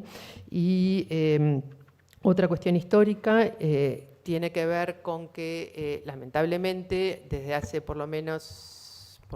desde hace más o menos 100 años, nosotros hemos ido separando los estudios universitarios de los estudios de normalistas o de los estudios de formación docente, y eso nos crea enormes problemas, digamos, dentro de los desafíos que nosotros tenemos y que tienen que ver con justamente, o sea, cómo poner al servicio de la transformación económica y social, cómo poner al servicio la investigación, es que esta separación, este hiato entre el mundo de la educación en los niveles no terciarios y el mundo de la investigación hace que quizás sea un poquito exagerado, pero no del todo exagerado, no tengamos las condiciones para crear una cultura de la investigación, ¿sí? Que no se soluciona con hacer divulgación científica, sino que lo que precisaríamos sería que nuestros maestros y nuestros profesores, que en general tienen buena formación y son excelentes, o sea, estén formados en contacto con la investigación de forma tal que se conforme efectivamente una cultura de la investigación que tendría un impacto muy fuerte y mucho mayor seguramente de acciones remediales que solemos hacer como sociedad. Bien, entonces, esta introducción, cuyo tiempo no tomé, 10 minutos, ustedes van a ver pasar un montón de diapositivas muy rápido, pero les cuento entonces que el Protectorado de Investigación tiene dos grandes tareas: hacer lo que le pide el Consejo Directivo Central de la Universidad de la República, y el rector, y lo que le pide tiene que estar vinculado con la investigación, ¿sí? Cumplimiento de las funciones universitarias, que en este caso es la investigación, hay otros prorectorados además del de investigación. Entonces, ¿qué es lo que hace el prorectorado? Gestiona todo lo que tiene que ver con la investigación en la Universidad de la República y gestiona todo lo que tiene que ver con los posgrados, ¿sí? Y para hacerlo tiene como diferentes niveles de funcionamiento, uno más político, uno más de asesoría académica y uno que tiene más que ver justamente con la gestión técnica y administrativa, que es en el que me voy a concentrar ahora.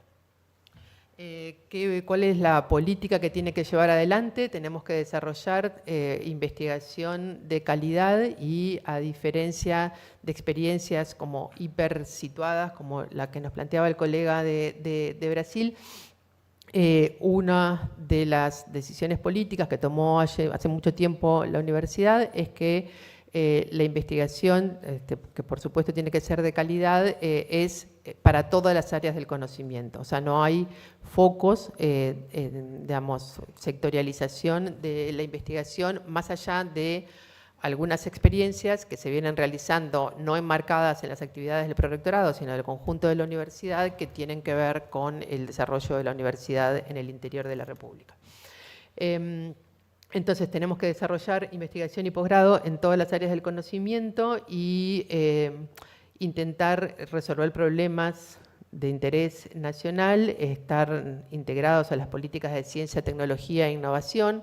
Esto es un poquito raro porque como somos un actor tan pesado dentro del mundo de la investigación, tenemos que integrarnos a esas políticas, pero muchas veces sentimos que tenemos que liderarlas. Eso es bastante complicado, es un peso grande sobre los hombros, por eso estoy así encorvada, y tenemos, por supuesto, que contribuir a la calidad de la enseñanza, en la convicción que docentes investigadores, nosotros no tenemos en la Universidad de la República instrumentos de formación docente propiamente dichos, más allá de algunas acciones puntuales o de algunos programas. Entonces, una de nuestras garantías de calidad de la enseñanza es que tengamos en las clases a docentes investigadores, lo cual no quiere decir que enseñen lo que investigan, pero sí es otra manera de ver el conocimiento.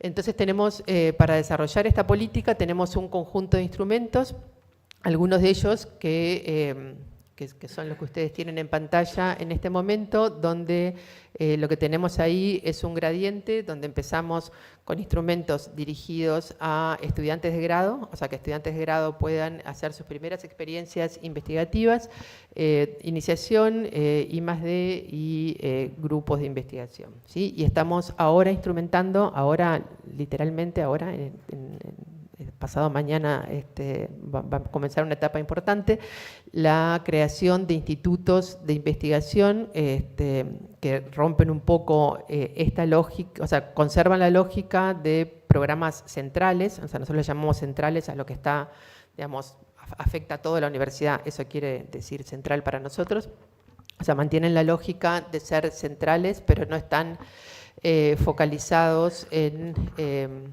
las facultades, sino que están justamente fuera de ellas y apuntan a grandes grupos y preferentemente de carácter interdisciplinario, y tienen una dotación presupuestal claramente distinta, ¿no? O sea, pensé que era el puntero, pero apagué la pantalla. No toco nada. Un instituto equivale como a 20 programas de I+D, para que se den cuenta más o menos de la... No importa, igual. No, puedo. ligeramente minusválida. Bien, entonces, yo voy a contar esto solamente para un caso, porque esto después se repite, pero digamos, la gestión de cada uno de estos instrumentos para el desarrollo de la investigación, dejando de lado a institutos, que es una experiencia aparte, o sea, siempre más o menos tiene las mismas características, ¿no? Hay un proceso de conformación de las bases, lo que en otras tecnologías se puede llamar como de los términos de referencia para la postulación, unas postulaciones en línea, que ahora estamos migrando hacia Sigeva, no lo vayan a tocar, que Sigeva es un sistema de gestión que le compramos a Argentina. Hay una larga gestión técnica de chequeo, que parece que fuera una tontería, pero es una parte importante del programa, es decir, que quienes postulan cumplan con las condiciones, cumplan con esos términos de referencia, y luego de todo eso comienzan los procesos de evaluación que divergen en función del tipo de programa que sea, ¿sí? Por ejemplo, en el programa de apoyo en la investigación estudiantil hay una comisión de docentes de la propia universidad, pero en el resto de los programas, en iniciación en la investigación, en I+D y en grupos, o sea, en general se recurre a evaluadores específicos para cada una de las postulaciones, y en el caso de grupos y de I+D en general, casi al 100% se recurre a evaluadores externos. O sea, bueno, no dije el número, pero o sea, si bien la Universidad de la República es muy grande para el Uruguay es muy pequeño, y por lo tanto la comunidad científica es relativamente pequeña, y por lo tanto la calidad de la evaluación, para tener garantías de calidad en la evaluación, sobre todo en lo que tiene que ver a especificidades temáticas y a evitar la endogamia, la mayor parte de las evaluaciones se hacen fuera de Uruguay, ¿sí? Esto supone enormes trabajo de gestión. Para que se hagan una idea, nosotros cerramos I+D, el primero de los programas que tienen, cerró ahora a principios de junio, tenemos 518 postulaciones, ¿sí? Eso supone, o sea, que tenemos que mover, o sea, más de 1000 evaluadores extranjeros, y tenerla pronta a fines de noviembre para que los colegas sepan si van a tener financiación para trabajar el año que viene, los 2 años que viene, o los 3 o no, ¿sí? Entonces, esa es la gestión básicamente de un programa y de su evaluación. Una vez que llegamos a saber cuál es la demanda de calidad, la demanda calificada, o sea, cuáles de todas estas postulaciones son muy buenas o son excelentes, viene el trabajo de la asignación de fondos, ¿no? O sea, cómo hacemos para compatibilizar esta plata que tenemos con esta demanda, y en general esta plata que tenemos es más chica que la demanda, y bueno, ahí vienen algunos problemas, y cada una de las postulaciones aprobadas, hacen un informe de medio tiempo, un informe final, ¿sí? Entonces, hay 2 criterios básicos que guían esto, y es mantener la calidad de la evaluación, mantener la calidad en el seguimiento y, digamos, mantener la investigación en todas las áreas de conocimiento, ¿sí? En la distribución de los fondos, comento esto porque no en todas las universidades se hace de la misma manera, la mitad de la plata asegura la demanda, o sea, asegura una proporción de la demanda, o sea, y el resto se divide por calidad. No sé, creo que no fui clara. No fui clara, ¿no? Voy otra vez. Entonces, o sea, de todas las postulaciones que pasan un determinado nivel, se conserva una proporción por la demanda por área, ¿sí? Y el resto de la plata se define en función de la calidad, ¿sí? Ahí tenemos otros problemas, pero que no son de ahora. ¿Estoy 5? Un minuto, muy bien. Tenemos muchos instrumentos, de los cuales solamente entonces me voy a detener en estos, que son los que con los cuales estamos intentando estimular justamente el vínculo entre la sociedad y el sector productivo, o la sociedad y el sector productivo, y instrumentos directamente vinculados a intentar solucionar cuestiones de inclusión social, o sea, a solucionar la exclusión social, y programas conjuntos con instituciones a demanda, ¿sí? Estos 3 instrumentos tienen formatos diferentes, pero lo que tienen en común entre sí es que, digamos, lo que en el fondo intentamos hacer es poner en relación las capacidades de investigación acumuladas de la universidad con demandas sociales, sea esta demanda social de una empresa, de un sindicato o, como en el último de los casos que tienen ustedes allí, del Fondo Mayolo que se está ejecutando ahora y que tiene que ver justamente con investigaciones realizadas cuyo objeto haya sido la historia del Uruguay y la historia de la ciudad de Montevideo, que son cosas que van bastante en paralelo. Y entonces, o sea, la Intendencia de Montevideo, o sea, nos pide que gente que haya investigado sobre esto, vamos, presente, realice proyectos y presente resultados. Ellos ponen, digamos, los fondos, nosotros ponemos la selección y la gestión de los grupos de investigación. Entonces, nada, o sea, simplemente estos 3 programas y me detuve en el último, los 300 años de Montevideo, para terminar como empecé. Muchas gracias.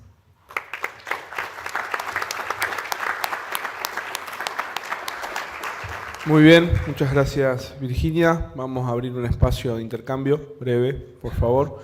Unas preguntas que los participantes quieran realizarle a los panelistas. Ya tenemos. Ya voy para ahí. Ahí le llevamos el micrófono.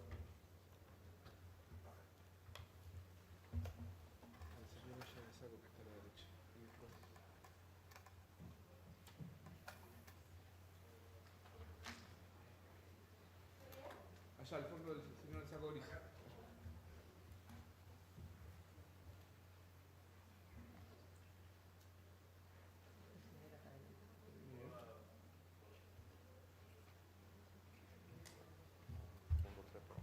Hola, Roberto Fonseca de Paraguay. En primer lugar, felicitar a los panelistas, muy interesantes las intervenciones y también ilustrativas, ¿no?, de desde diferentes perspectivas. Quisiera hacer una preguntita a la doctora Marta Canese. Una investigación también muy interesante sobre el pensamiento crítico de los docentes en Paraguay. No sé, pasamos muy rápido la metodología, no precisé cuál es la población a la que estuvo dirigida la investigación, pero quería preguntarle porque tampoco me di cuenta si era una investigación transversal, ¿no?, pero tiene resultados del 2022, 2023, 2024, con el congreso que se realizó y parece que actividades de seguimiento con los docentes. Entonces quería, si pudiera decirme por favor, si existió algún cambio en la percepción desde el punto de vista del pensamiento crítico de los docentes con esas actividades que se hicieron a continuación de la culminación de la investigación, o si es una investigación que continúa, ¿no?, y viene siendo como investigación-acción y se están viendo algún tipo de cambio en el pensamiento crítico. Gracias.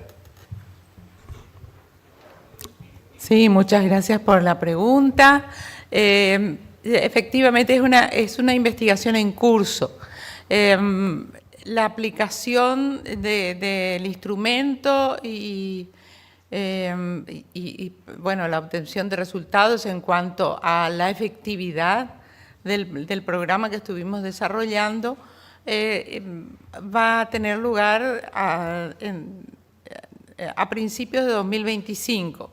Cerramos la etapa de toda la parte de acción, toda la parte de revisión de literatura, en fin, de elaboración del contexto histórico. Toda esa parte es la que estamos presentando aquí y seguramente en el coloquio del año que viene vamos a presentar ya los resultados finales en cuanto a la efectividad de lo que estuvimos desarrollando. Y si me permiten, aprovecho este pequeño espacio también para, así como nos solidarizamos con los investigadores y docentes y comunidades universitarias de Argentina por la situación que están pasando actualmente, también, como les señalaba, en Paraguay tenemos algunas situaciones en las que estamos convocando a la solidaridad de todos los docentes paraguayos y latinoamericanos, ¿verdad? Es el caso del exministro de Educación, Luis Riar, actualmente condenado, preso en la agrupación especializada en Paraguay, en una situación bastante confusa, pero uno de sus grandes pecados fue justamente rescatar del olvido a los libros de Ramón Indalecio Cardoso, el gran investigador y pedagogo paraguayo que acercó las mejores innovaciones de su tiempo, de la pedagogía activa, a la realidad educativa paraguaya, formando a muchísimos docentes y desarrollando un proceso de investigación paralelo a la reforma educativa que desarrolló en 1922, y todo eso muy bien registrado en sus libros, que permanecieron prácticamente escondidos hasta ese tiempo.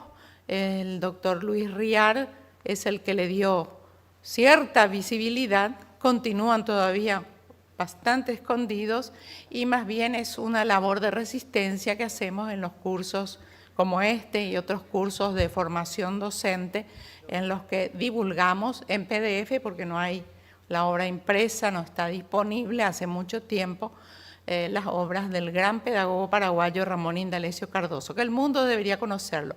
Imagínense, él tuvo un reconocimiento muy especial en ese tiempo por Adolphe Ferrier, que fue nada menos que el fundador y director de la Oficina Internacional de Escuelas Nuevas, fundada en 1919, la institución internacional más grande de educación de ese tiempo, cuando no existía la UNESCO, ni las Naciones Unidas, ni nada de eso, y que tuvo vigencia en los 5 continentes, con viajes que el propio Adolphe Ferrier realizaba, y en Paraguay visitó al gran maestro Ramón Indalecio Cardoso, dejó por escrito sus felicitaciones a toda la labor que desarrollaba este gran maestro, y bueno, todavía está pendiente ese reconocimiento digamos a nivel amplio de los docentes de América Latina, y en Paraguay la solidaridad en esta situación en la que él se encuentra condenado, preso en la agrupación especializada en Asunción. Gracias. Muy buenos días, la doctora Mirta Alfonso, docente investigadora LICEPOL y también de la Universidad Colombia del Paraguay. Felicitaciones a las personas que estuvieron compartiendo con nosotros esta mañana. Tengo 2 preguntas, al de Brasil y al del Uruguay. Me sorprendió en su ponencia de Brasil el acercamiento de la academia con las empresas. ¿Cómo se fue dando ese acercamiento y cómo fue beneficioso en las investigaciones con la academia? Es decir, cómo hacer ese primer paso o ese lazo para lograr lo que ustedes lograron para aquellas universidades privadas que muchas veces el tema recurso es lo más difícil. Y a la doctora de la UDELAR mencionó también que hay la dificultad económica es en todas las universidades, creo que esa es la común. ¿Cómo ustedes se relacionan, siendo la única universidad nacional del Uruguay, con las universidades privadas en ese proceso de hacer trabajos en conjunto, o no lo realizan con las universidades privadas? Muchas gracias.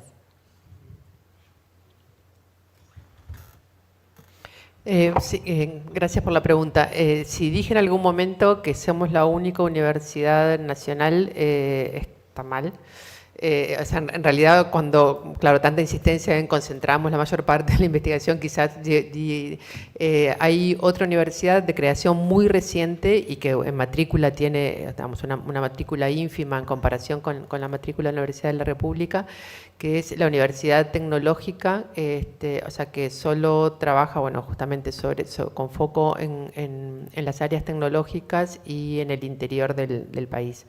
Entonces, no somos la única, en los hechos casi sí, pero sí hay otra universidad que viene desarrollándose, que se llama la UTEC.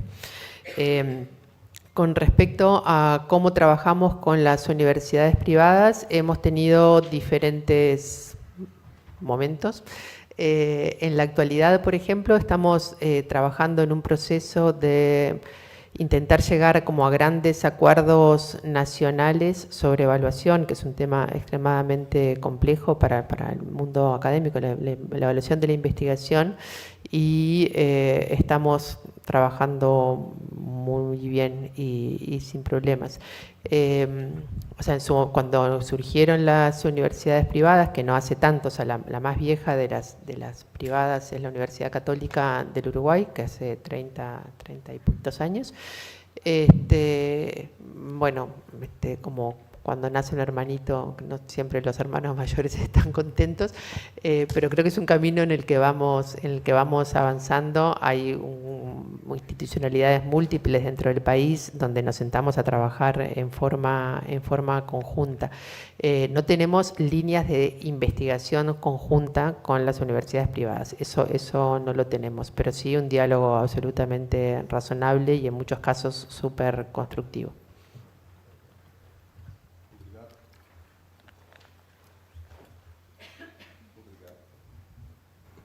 Obrigado pela pergunta. Essa relação com as empresas, ela vai sendo construída ao longo do tempo. Posso dizer que, ao longo desses 60 anos da nossa instituição, houve 3 momentos. O ensino superior em Joinville iniciou atendendo 2 demandas. A formação de professores para a rede pública, porque não tínhamos formação superior até 1967, e atender a demanda das empresas na formação de pessoas de nível superior, sobretudo em economia, administração, ciências contábeis. Isso foi a década de 60. A partir da década de 70, 80, começa a ocorrer também uma problematização por parte da comunidade local dos impactos da atividade industrial na nossa região. Impactos sociais, econômicos e ambientais. E a transformação das faculdades em universidade passou por essa discussão. À época, década de 1980, o conceito de desenvolvimento sustentável era muito recente. E o projeto de criação da universidade incluiu essa proposta, né? A de uma universidade regional comprometida com o desenvolvimento sustentável. Nesse sentido, vou citar um exemplo. O problema da água. Nós temos indústrias em Joinville que são têxteis e que usam muita água. E a legislação ambiental começou a ser estabelecida restringindo a utilização da água. Joinville, além da Baía da Babitonga, tem uma área que é uma serra, mananciais de água. Então, naquele momento, foi aprovada uma lei federal e depois estadual de criação de gestão das bacias hidrográficas. E nós entramos como a comissão técnica. Tá? E uma das grandes empresas têxteis de Joinville teve interesse e se associou à universidade. Esse comitê de gestão da bacia hidrográfica da região já trabalha com pesquisa e extensão há mais de 20 anos, com, inclusive, o patrocínio de empresas que têm esse interesse. Penso que sempre vai haver os interesses, né? E aí vem o desafio de como trabalharmos de forma ética esses interesses. O terceiro momento é um momento de mudança econômica na nossa região, onde a questão da inovação e do empreendedorismo passa a ser uma pauta das empresas, do governo municipal e das instituições de ensino, em especial a Univille, a nossa Universidade Estadual, a UDESC, e a nossa Universidade Federal, a UFSC. Então, nesse momento, o Estado de Santa Catarina cria uma rede de centros de inovação, e um dos centros de inovação fica em Joinville, e as universidades foram chamadas a participar dessa relação. Aí, nesse momento, emerge o conceito de inovação aberta, com a perspectiva de que as universidades, a iniciativa privada e o poder público possam trabalhar em conjunto essa possível mudança de matriz econômica, incluindo inovação tecnológica, inovação em negócios e também inovação social. Quero destacar aqui que essa também é uma preocupação nossa e da região, a inovação e o empreendedorismo social. Haja visto que, embora Joinville tenha indicadores bons, mas existe uma população vulnerável e com dificuldade de geração de renda. Então, nesse sentido, nós hoje estamos vivendo um terceiro momento, onde há um ambiente construído há bastante tempo, ao longo de bastante tempo, onde o diálogo é um pouco mais fácil, porque realmente sempre tivemos dificuldade no diálogo com as empresas e com a iniciativa privada, que, por vezes, criticavam a velocidade das universidades em relação às demandas que eles têm. Penso que não está superado esse desafio, mas hoje nós conseguimos ter um diálogo um pouco mais fácil. Tanto é que foi instituído um ecossistema de inovação e empreendedorismo em Joinville. A Univille faz parte do grupo de governança, assim como outras instituições de ensino, representantes das empresas e do governo, para fomentar, para criar um ambiente propício para a inovação e empreendedorismo, como falei, não apenas tecnológico ou de negócio, mas também social. Então, nós vivemos um momento que é fruto, na minha perspectiva, de uma construção histórica de diálogos, de avanços e retrocessos, e sempre de uma forma muito ética, né? Porque sempre lembramos onde estamos, que o nosso papel, sobretudo como universidade, em especial como universidade comunitária, é o nosso compromisso com o desenvolvimento sustentável, o equilíbrio entre os três eixos, o econômico, o social e o ambiental. Penso que essa é uma construção que foi ocorrendo e hoje temos mais facilidade de diálogo, tanto com o poder público quanto com a iniciativa privada. Em Joinville, já existe uma lei municipal de inovação e empreendedorismo, não temos um fundo, né, municipal, aí vem a importância do acesso a recursos da iniciativa privada e também de recurso público, que em Santa Catarina, hoje nós temos uma Secretaria de Ciência, Tecnologia e Inovação e uma fundação de amparo à pesquisa, que proporciona recursos para as instituições, além da esfera nacional, onde nós temos CNPq, CAPES, FINEP. Penso que, nesse momento, passamos por dificuldades, como foram citadas aqui, em períodos anteriores, né, com dificuldade de acesso a recursos. Nesses últimos 2 anos, percebemos uma retomada do investimento em pesquisa, mas não no volume, obviamente, que é necessário. Obrigado.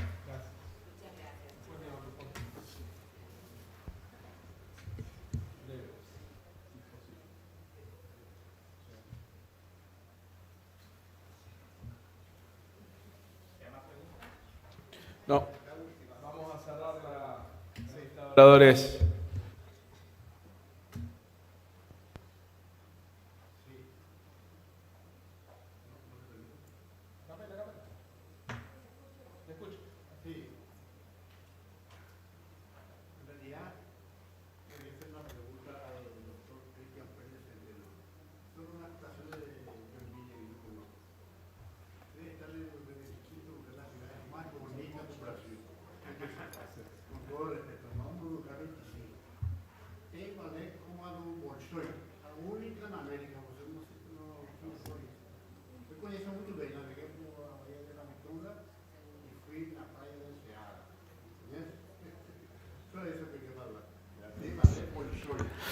Muy bien.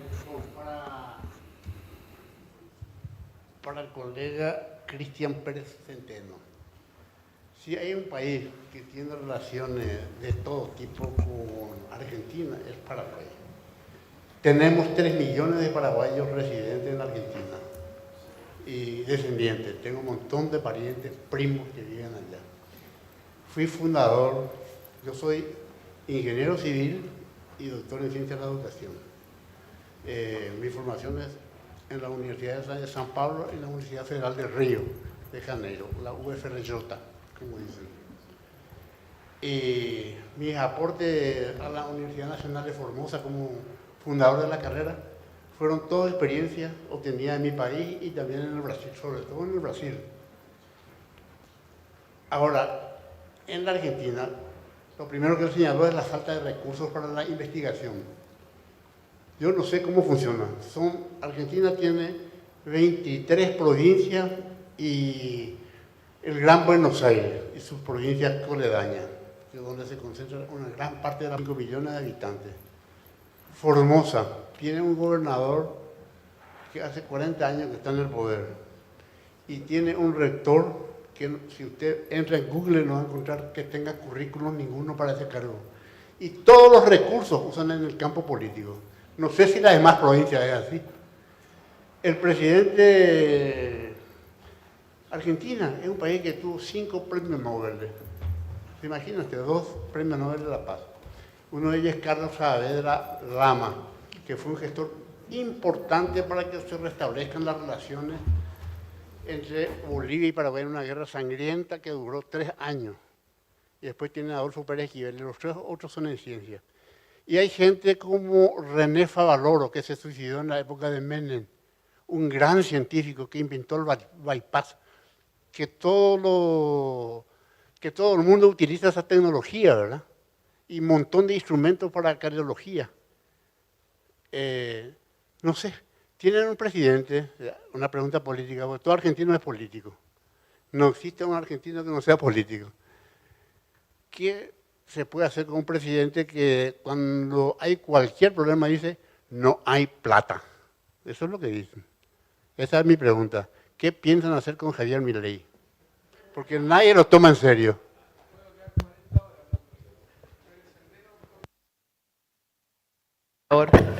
Desde el magnicidio. Usted está jugando con fuego. Sí. Es una respuesta, es una pregunta retórica. Yo no voy a responder eso, aunque tengo respuesta a eso, pero no lo voy a responder, no me corresponde, no es el lugar. Haremos lo que podamos y lo que entendemos que tenemos que hacer. Lo estamos haciendo. Otra cosa a las 11. Sí, encantada. Bueno, muchas gracias. Se nos tiene que retirar Virginia. Muchas gracias a los distinguidos panelistas por sus valiosos aportes. Espero que de las intervenciones que hemos tenido en el día de hoy podamos llevarnos la tarea de seguir motorizando a los gestores en las universidades, que la investigación sea transformadora de cambio como misión sustantiva y que podamos llevarnos las herramientas que nos plantearon, el trabajo colaborativo entre las distintas universidades de Latinoamérica para fomentarnos. Bienvenido el CIGEVA a Uruguay. Van a tener su ardua lucha con el CBAR y demás cuestiones, pero vamos para adelante. Bueno, muchas gracias.